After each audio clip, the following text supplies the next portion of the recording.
Opinyon ni Ann Curtis sa ginawa sa Chocolate Hills viral.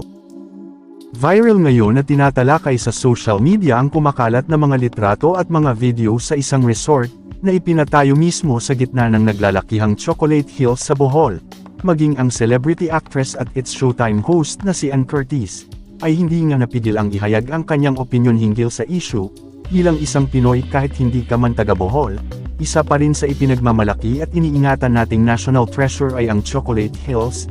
Sa katunayan, isa ang Chocolate Hills sa mga dahilan kung bakit dinadayo ng mga turista ang Bohol, dahil sa misteryo o hiwaga kung paano nagkaroon ng mahigit 1,000 burol, na karamihan kapag naaarawan ay nagkukulay tsokolate. Kaya hindi naman nakakapagtaka kung bakit maraming mga Filipino ang pumalag at nagalit matapos nilang makita ang mga viral photos at video ng ipinatayong resort sa gitna ng Chocolate Hills. Unang yumangay ang issue na ito matapos e-upload ng isang vlogger ang video ng resort para e-promote ito sa mga turista.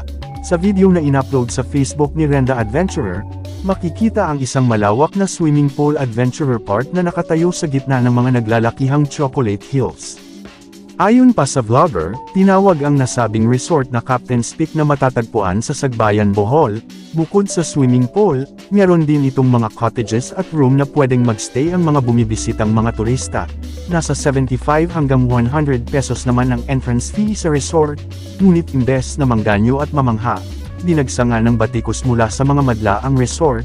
Nanggagalaiti ang mga madla dahil tila nila pastangan umano ng may-ari ng resort ang Chocolate Hills.